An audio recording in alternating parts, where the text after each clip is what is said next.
What's going on, everybody? Welcome back to Z Sports and Entertainment. I'm excited to be here tonight. Um, it's 5 o'clock in the morning, and I just got to get you guys this content. This stuff is fresh on my mind. I want to talk about it. I want to talk about it. I want to give a shout out to Nani. I appreciate the hair advice. Looking good. I'm gonna keep it up. I appreciate you. Thank you. Love you. Um, week three recap. We 3 for 3 in the NFL this year, guys. 3 weeks in, 3 crazy weeks, crazy great games. Let's just hop into it. We're gonna start Thursday night. Steelers at Browns, and Browns came out on top. I had the Browns winning this game. Had the Browns winning this game. This game actually kind of went how I thought it was gonna go. Browns run heavy, Jacoby being the field general, setting everybody up, putting everybody in position, and I'm loving the connection that him and Amari Cooper are developing. It's gonna be even better when that's Deshaun, but for now, just getting Amari acclimated to being in the Cleveland Browns uniform, catching passes. Browns look good, not gonna lie. 9 times out of 10 when you lose Odell and Jarvis and, a couple of pieces, what they lost on defense, they tend to get worse. But, the Browns are a blunder away from being 3-0. Good team, good rushing attack, and I feel like they're a team who knows who they are. Myles Garrett, wishing you a speedy recovery. Hope all is well. Hope everything's okay. If you don't know, Myles Garrett was in a car accident this weekend, if not this weekend, Monday. Pretty bad after seeing the photos of the car. So, Miles Bridges, hope everything's okay. Not Miles Bridges, Jesus Christ.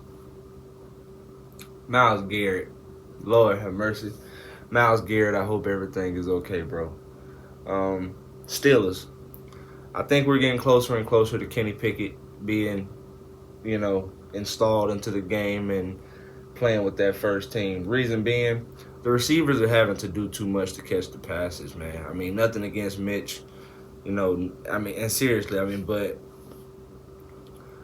you got good receiver depth on that team. You got real good receiver depth on that team, and it just feels like they're not being used to the best of their abilities. Najee Harris.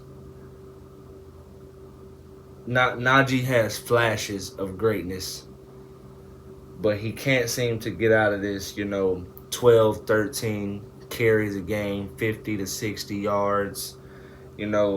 I don't know if it's the offense. I don't know if it's the execution. I have no idea what's preventing Najee Harris from being great, but they got to figure that out. And that Steelers defense looked a lot different without T.J. Watt. Minka Fitzpatrick is in concussion protocol. Took a knee to the head from Nick Chubb. So Steelers got some stuff to work on.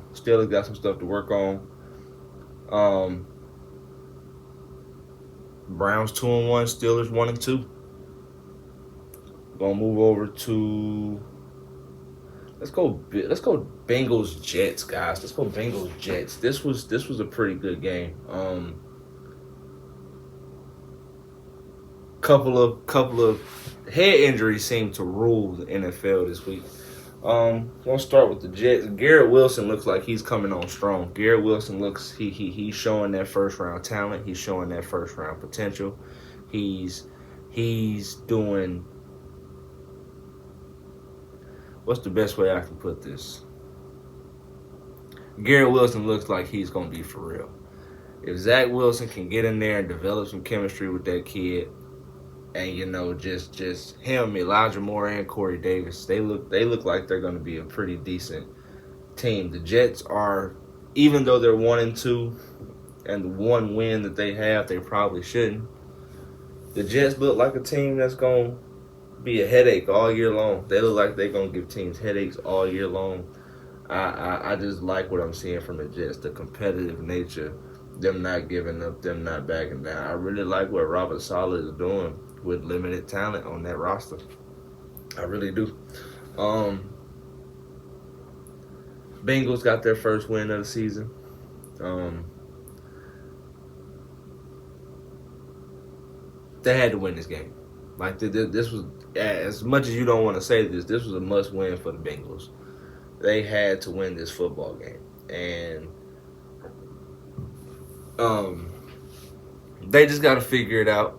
I feel like last year they took everybody by surprise. They were playing above expectation. It was a lot going on with the Bengals last year. Now they're not catching anybody off guard. Teams have really locked in on watching film when it comes to them, and Jamar Chase is starting to see what it's looking like to be the guy. Like when it comes to catching the ball, and 80% of what the team is looking at the upcoming season is you. The upcoming week is you. You got to be able to have counters for what these DBs are bringing, because that's 2 straight weeks. That's Diggs last week, who you said was kind of hit or miss, and this week, Sauce Gardner kind of got up in you. That touchdown you scored was a busted coverage. And I don't believe you had over 30 yards this game. Joe Mixon went down, and that Bengals O-line is still kind of iffy. They got to figure it out. Bengals 1-2, Jets 1-2. Let's go down to the Saints and Panthers. It pains me as a Falcons fan to know that we lost to this team, because they look so bad. These last 2 weeks, they have looked so bad. They have. The Saints have looked very bad as a team. Alvin Kamara is not involved. Jameis Winston cannot consistently complete passes. I mean, they have too much talent, and they're too deep for this team not to be competing. If I give Jameis maybe another 2 to 3 weeks of this type of play, and Andy Dalton, we might be seeing Andy Dalton real soon. Can't really be mad at the Saints defense. They gave up 22 points and 20 last week, and can't even say that all of that's on the defense as much as they're on the field, with the Saints going 3 and out and short drives and lots of punts. I mean, their defense is playing pretty good. Panthers, congratulations to Baker Mayfield, first win as a Carolina Panther. It's a long season. I'm liking Christian McCaffrey getting reacclimated to the game. I'm liking Baker developing chemistry with DJ Moore and Robbie Anderson. And I ain't gonna lie, the Panthers defense is a little scary. Them guys are fast. They can cover. That Panthers defense is nice. I'm not gonna lie, it's nice. You got your edge rushers, you got your middle, and then I'm my favorite player on that defense is probably Jeremy Shin. That kid is all over the field, everywhere. In a couple years, in my opinion, he's gonna be one of the top rated safeties. So look out. Panthers 1-2, Saints 1-2. Let's move down to the Lions and Vikings. This one was a good one. This one was a real good one. Vikings, man. I mean, not Vikings. Lions, Detroit. Lord have mercy. Dan Campbell came out publicly and said that he regrets kicking the field goal on 4th down. I can't even sit here and, agree with that. And I'm going to tell you why. I can't even sit here and agree with that. The field goal was missed, which prevented you from going up 6. The Vikings scored. They may have scored regardless. And with the situation being you missing the field goal, if you make that field goal 6-point game, they score 7, you down 1. You just need to get in field goal range, and not to say that yeah, you blew a lead. This game was kind of played exactly how the Falcons and Saints game was week 1, with the Lions being the Falcons and the Vikings being the Saints. Damn near exact same scenarios. Clock management and decision making. The Lions are not used to winning football. As harsh as that may sound, the Detroit Lions are not used to winning football. So it's going to take Dan Campbell a minute in order to, figure this thing out. Like, what calls to make in the right time? Not playing from behind, playing with a lead, things of that nature. Like, I think the Lions will be fine. The Vikings, congratulations for overcoming that, because Jamal Williams was running all over you guys. Jared Goff, you take away Jared Goff's week 1 first half, he's played some pretty damn good football. Unfortunately, Tracy Walker goes out for the season for the Detroit Lions. Next man up. Next man up. I see the Lions being better than I expected. I see the Vikings being better than I expected. But that was a hell of a game for Kirk Cousins to be able to bring those guys back, hit Osborne in the corner of the end zone on what looked like a busted coverage. I'm not sure if it was a busted coverage or somebody just got beat. Also, shout out Jeff Okudah, number 3 overall pick from Ohio State a couple years ago. Kid's been balling since he came back from his season-ending injury last year. Had, not even trying to be funny, but had Justin Jefferson on lock all game. That's no joke. Justin Jefferson is also experiencing what Jamar Chase is experiencing in Cincinnati. This week against Jeff Okudah. Last week against Darius Slay. Y'all not catching nobody off guard no more. Ain't nobody finna keep getting hit with these heem over the top expectations. Ain't nobody finna keep getting hit with that. I'm pretty sure dudes will take PIs over getting embarrassed. But y'all gonna have to come with it. Detroit Lions fall to 1-2. Minnesota Vikings move to 2-1. Bills Dolphins might have been the game of the fucking week, man. This was a crazy game. Final score was 19-21 Dolphins. But check this out. Josh Allen threw over 60 passes, had over 40 completions, threw over 400 yards, and the Bills ran twice as many plays and almost double time of possession, and they still lost. That tells me a couple of things. One, they're one-dimensional as hell. They ain't got a run game at all. I don't know why they refuse to give the ball to Devin Singletary, Zach Moss, or James Cook, but they are completely comfortable with running the ball with Josh Allen and Josh Allen only. Seriously. 2, Miami's tough. They don't give up, and they got a lot of fight. For a team to run double the amount of plays and almost double the time of possession, that's a lot of time for your defense to be on the field chasing somebody, especially the supposed number one quarterback in the NFL.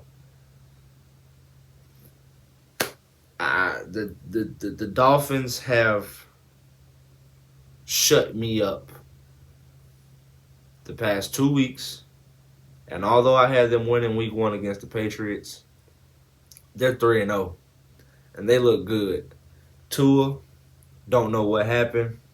Don't know if it's head. Don't know if it's neck. Don't know what the situation is. But I just hope you're okay, man. Like that. That was scary. That was scary. I was sitting here watching NFL Red Zone with my boys, and I was like, man, I really hope he just forgot to eat before the game or something. And I highly doubt that that's what it was, but that was scary. I hope everything is okay. You rolling. You playing some of the best football I've seen you play since Bama. And I ain't really got too much else to say about the Dolphins. Bills on the flip side. Y'all looked a little out of shape. That Miami Heat got to y'all. Like, it brought out frustration. It brought out anger. The Dolphins was I mean, I don't really know what to say. That was a hell of a performance by the Miami Dolphins, man. I think I'm gonna just leave it at that. We'll see if the Bills can bounce back next week against the Ravens. That's gonna be a good game. Bills Ravens week 4. That's gonna be good. Dolphins move to 3-0. Buffalo falls to 2-1. Las Vegas Raiders, Tennessee Titans. Another good game. Titans pretty much controlled the game for the majority. Raiders made a late comeback. Raiders are the only winless team in football. That's crazy. After bringing in Devontae Adams, after signing Josh McDaniels, after signing Chandler Jones, after doing this complete turnaround, it's crazy because you got 0-3 in this hand and you got 3-0 in this hand. It's just what's in this hand don't matter account. That's tough. That's tough. Derrick Henry, Ryan Tannehill started that game off amazing. I'm talking about dude was on fire to start the game. Once Derrick Henry busted that, it was like maybe a 35 yard rush. I don't know if it was in the second or third quarter. Once he did that, that kind of busted the game open. Devontae Adams had a hell of a catch in the back of the end zone for his third straight scoring game. Is glad to see that Derek Carr isn't shy about throwing him the football. But I mean, I'm not. You're 0-3, so that's never good. But like, they just gotta find out. They just gotta figure out how to win games. This was the conversation all off season. The AFC is so good. The AFC is so good. You got the Raiders at 0-3, and now the Titans at 1-2. The number one overall seed last year, Tennessee Titans, are 1-2, and their 2 losses are to the New York Giants.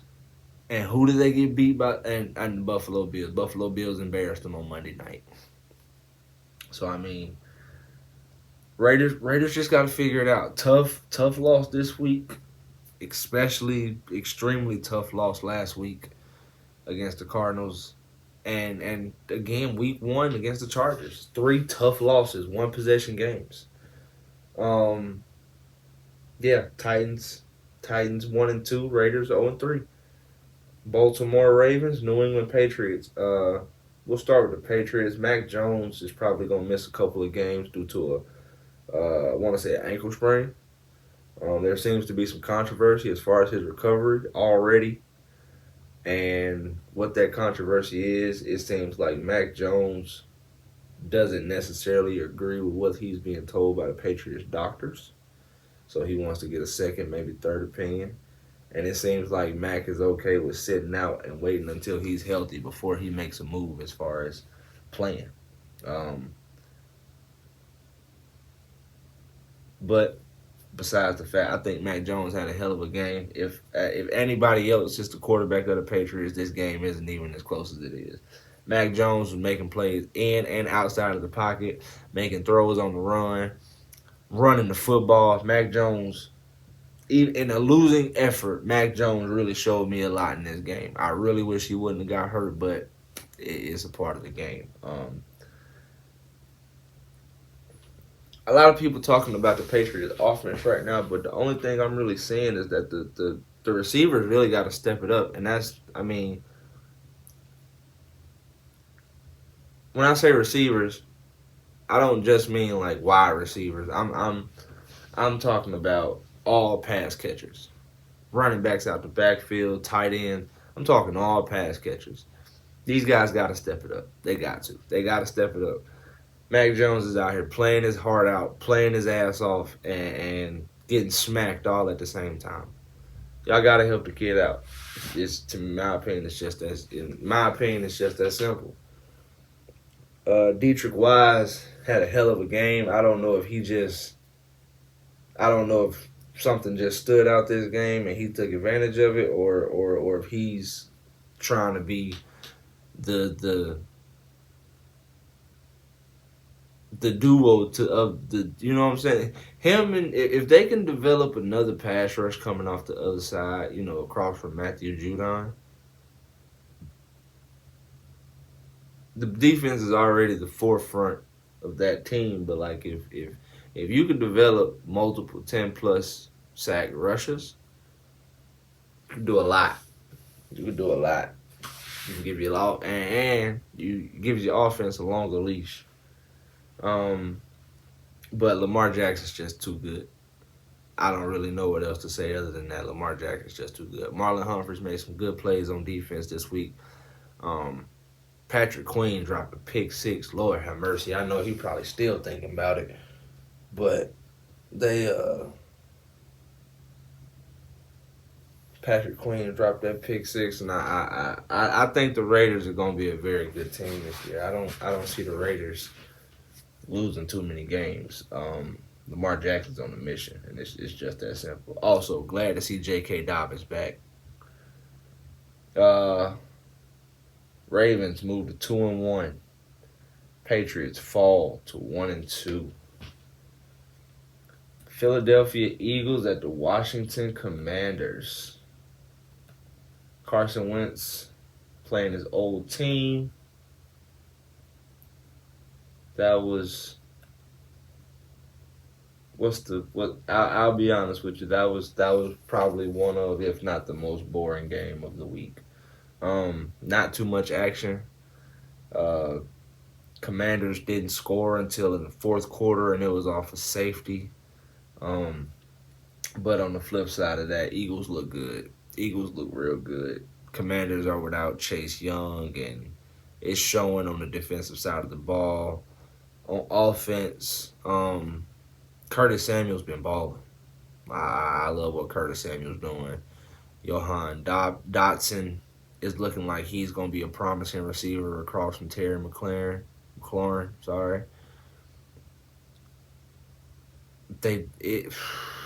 Quarterback is a hell of a position, man. Quarterback's a hell of a position. Eagles look good. Jalen Hurts is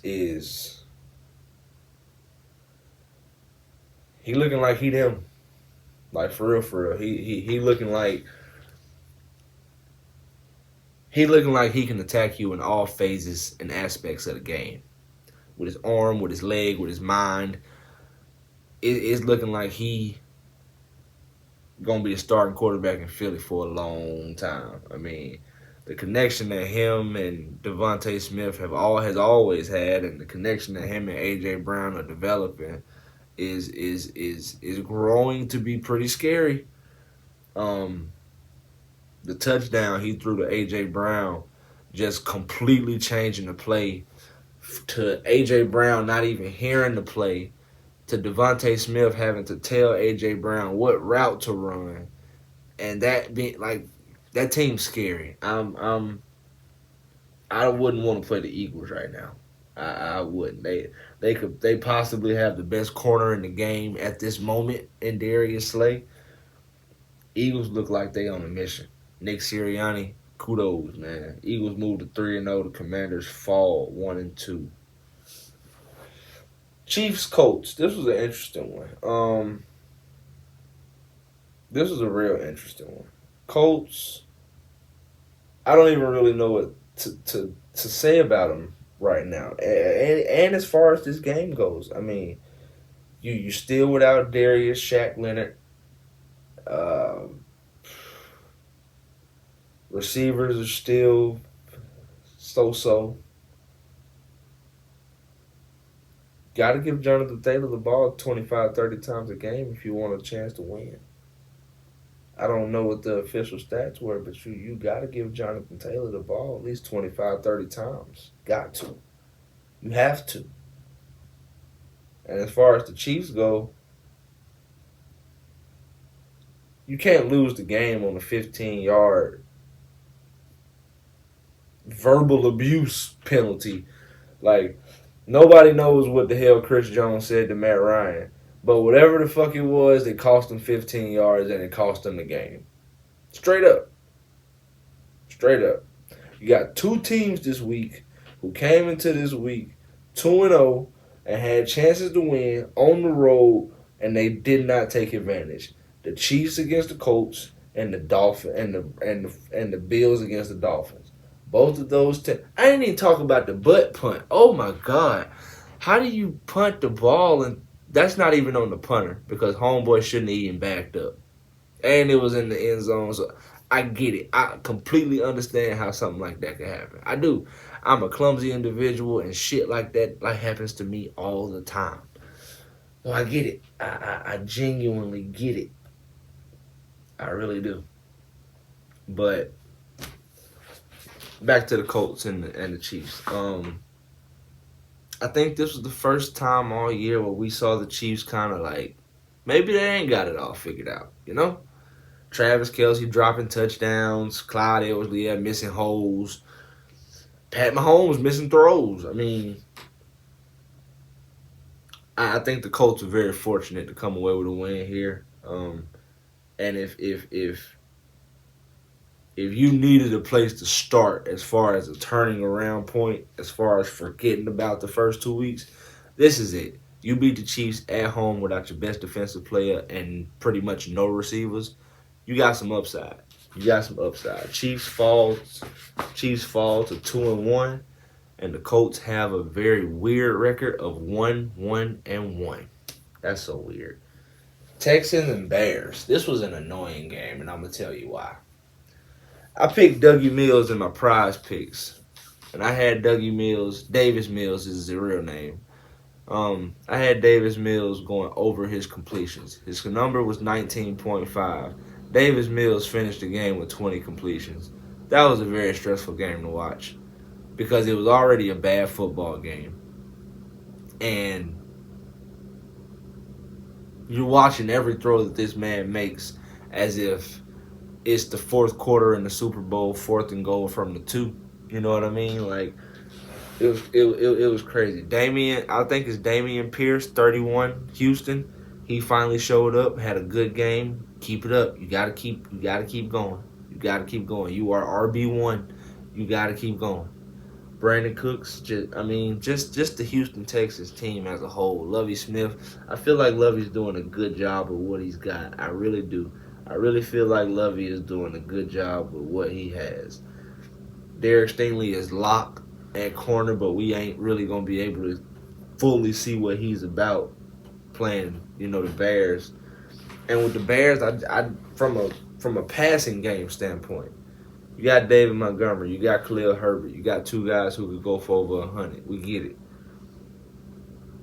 Justin Fields could throw the football in college. Justin Fields could throw the football in high school. Justin Fields put on one of the best Ohio State throwing pro days. I don't understand the issue with Justin Fields throwing the ball. I'm not understanding it. It's not comprehending. I don't know if it's just due to lack of receivers. I don't know if his receivers were just that good in college. I don't know what's going on. But he's overthrowing receivers. He's underthrowing receivers. Timing is just off. Normally there's one guy you could at least go to as far as a desperation something. He can't hit nobody. And if David Montgomery is going down with extended time, Khalil Herbert's getting 30 carries a game. I'm sorry. It just is what it is. And Roquan Smith, same as Lamar Jackson. Pay that man. Pay that man. Roquan Smith is a dog. Won that game for you. Pay that man. Bears go to 2-1, which is unbelievable. And the Texans fall to 0-2-1. That tie was with the Colts, if you were wondering. We're going to move to the late window. We're going to talk about these 4 o'clock games. We're going to see what's popping in these 4 o'clock games. And we're going to start with the Rams and Cardinals. Rams-Cardinals. This was a game before the season started when I was looking at team by team and their schedules and whatnot. I had the Cardinals winning this game. I did. I had the Cardinals winning this game.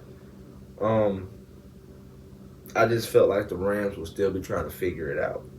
But it seems like it's the complete opposite. And granted, D-Hop is still suspended for 3 more games. And I'm pretty sure we're probably going to see a different Arizona Cardinals team. We're probably going to see a different Kyler Murray.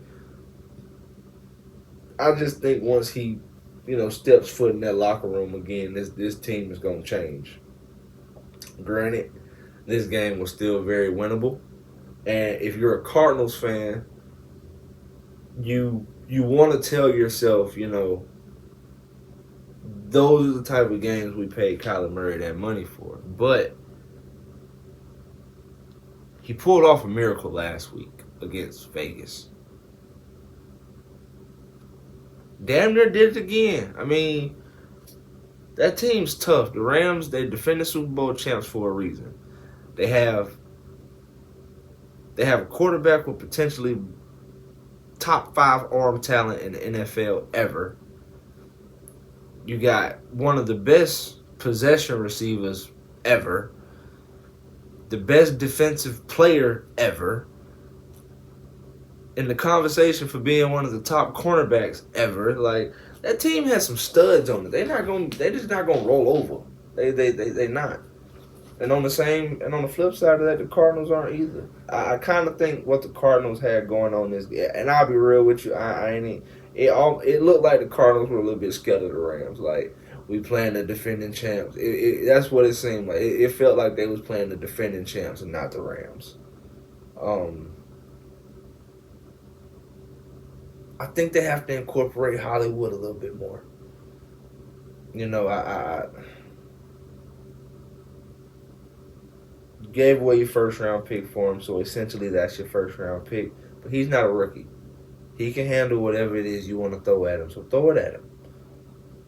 But also, the Cardinals kind of remind me of the Bills a little bit in this sense. They don't like to run the football. They don't. I think they miss Chase Edmonds a lot more than they thought they would. Rams win this game 20-12. Rams go to 2-1. Cardinals fall to 1-2. Let's go. Let's talk about this Jaguars and Chargers game. Probably the biggest surprise of the week. Jaguars 38-10 over the Chargers. And let's get something straight. Justin Herbert, crack ribs. Keenan Allen, DNP. Rashawn Slater, out for the season. Joey Bosa went down in this game. Did not return.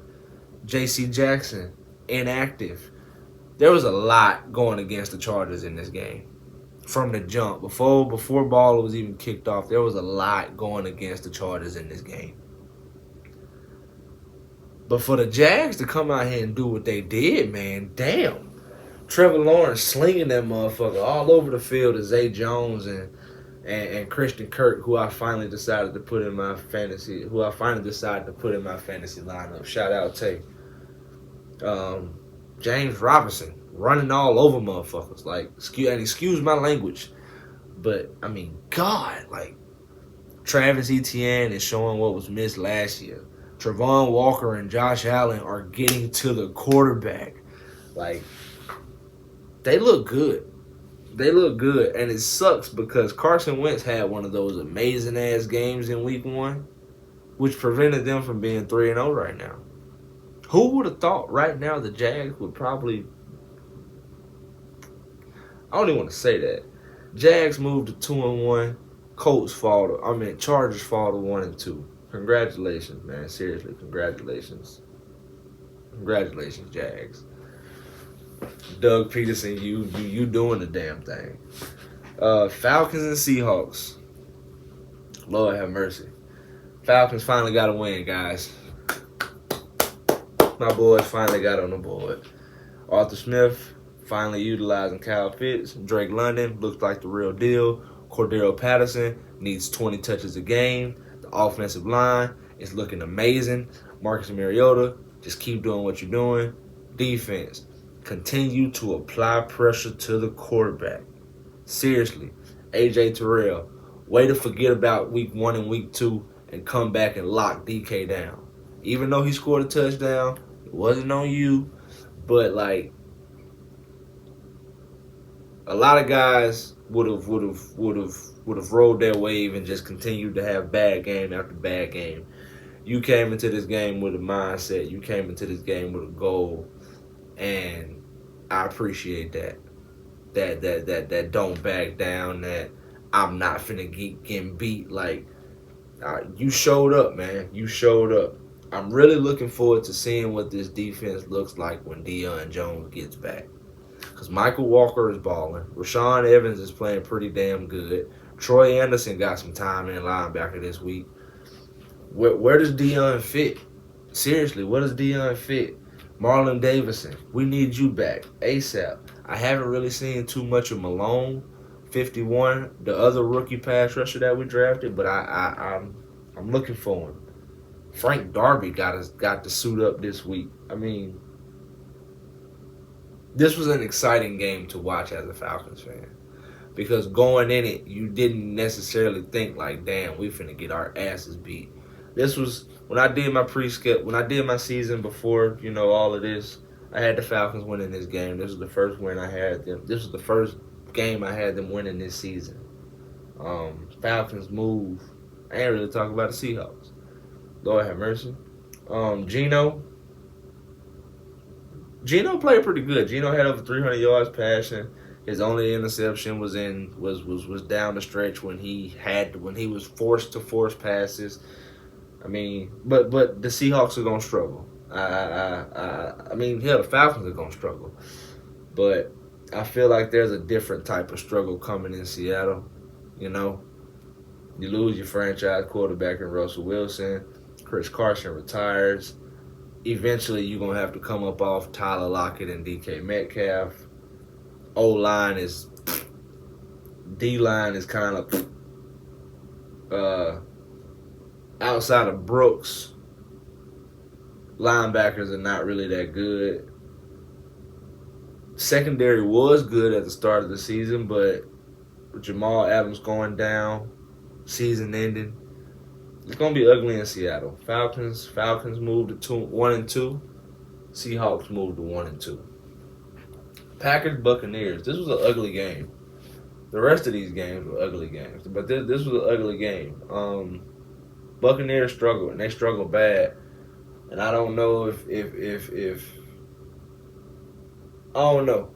This is looking like one of those seasons where the Buccaneers starts the season at like 80%, whether it's health or availability or whatever.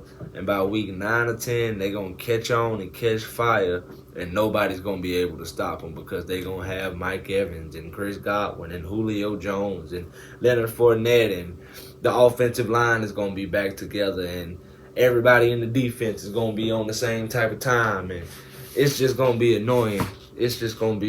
So enjoy these Buccaneers losses now because I feel like they're going to pick up and ramp up a lot towards the end of the season. Green Bay Packers, congratulations, Aaron Rodgers.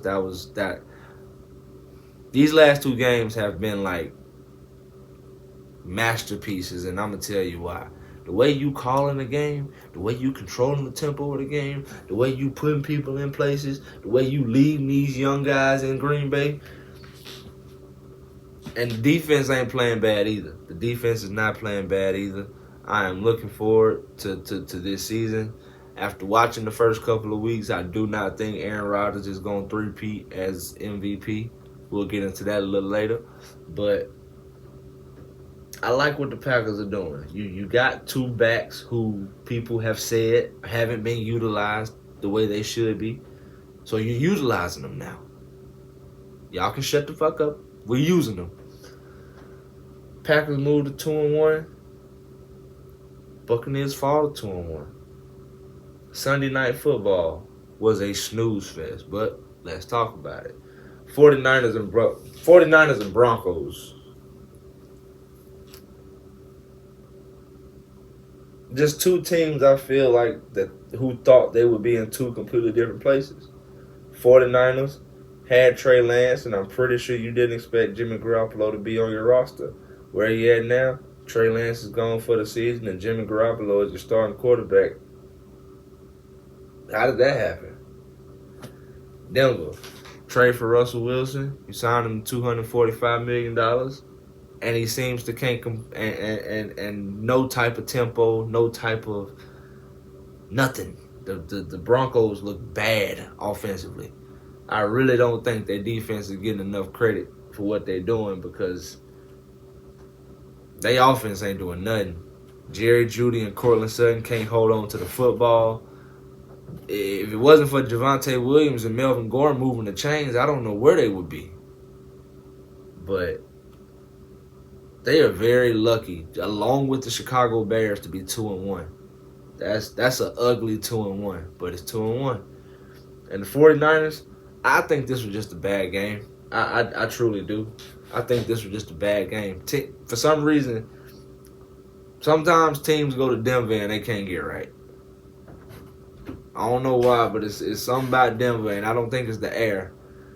Might be the weed, but something about Denver that it's just tough for people to play in Denver for some reason. I don't know why. But I think the 49ers will bounce back. To be honest with you, I think the 49ers might be in better shape than the Broncos after this game, just from a what's ahead of us standpoint. Like, that's me just being honest. Last game of the week, Monday night, Cowboys-Giants. This was an exciting game for me. Another game that irritated the hell out of me because on Prize Picks, I had Cooper Rush going over pass attempts. What was his number? 31.5. How many attempts did the motherfucker throw? 31.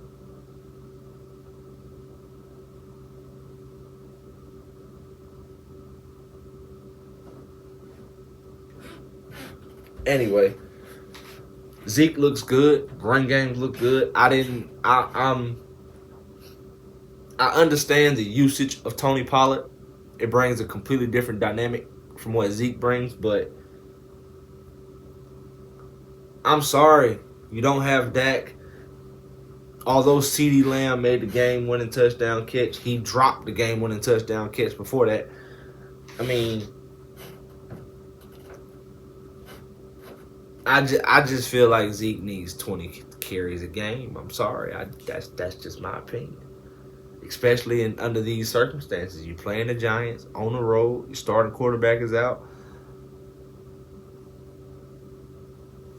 You get 35, 40 minutes time of possession and force Daniel Jones to throw the football, I guarantee you the margin of victory is a lot more than 7 points.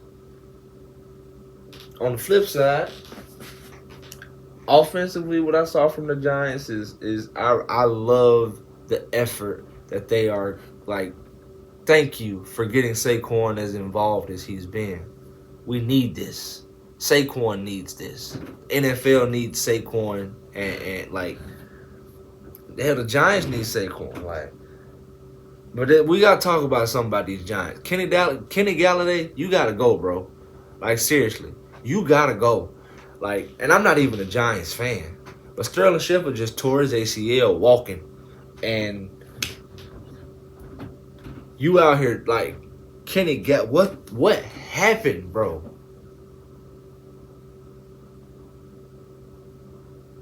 It's almost like he don't give a fuck about a new coach, new coordinator, new scheme, new nothing.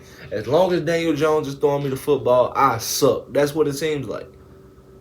I have no idea where Darius Slayton is. Sterling Shepard just went down with an ACL. We still have not seen Kadarius Toney. Like, as much good as there is to say about the Giants, you can say just as much as bad. Like it's still a lot. Like with Sterling Shepard going down, he was your most targeted guy. You need Kenny Galladay and Kadarius Toney. You gonna need them. Y'all gotta figure it out. Defense.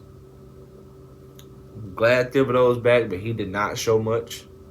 I don't know if he was just nervous, had butterflies, or what, but he didn't make too many plays. I do want to give the Giants credit here, though. And maybe I shouldn't be, because he hit Daniel Jones about 3-4 times, and he got him good. He just didn't get the stat for it. They were able to limit Michael Parsons to one tackle. Not a sack, not a tackle for loss, but just one tackle. But that does not mean he was not effective. I watched that game from start to finish, and Michael Parsons got on Daniel Jones' ass a couple times. But Cowboys came out on top. CeeDee Lamb came down with an amazing one-hand touchdown in the back of the end zone. And Cowboys prevail.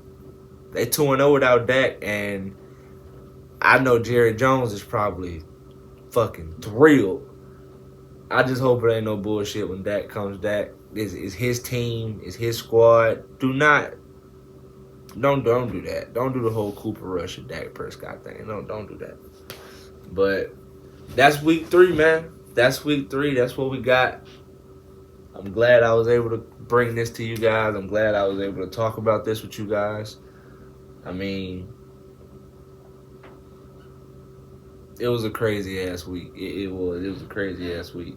Again, shout out to Nani, the mother of my child, the woman I love. Hell, thank you for the hair advice. It worked. It seems to be working. I mean, I probably look the same to everybody, but it's the little things, you know.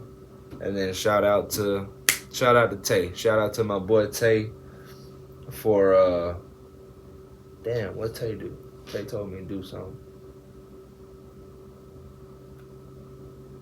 I can't even remember no more. I think that's all I got, y'all. Week 3. Shout out Nani. Shout out Tay. And we gonna hit y'all with more content for the rest of the week. We gonna talk about some more stuff. I'm excited. Sports is ramping up. Baseball's going into the playoffs. Basketball just had media day. We gonna talk about that. I appreciate y'all for watching, man. If you haven't already, subscribe, like, comment, share, everything. I'll catch y'all next time, man. Z out.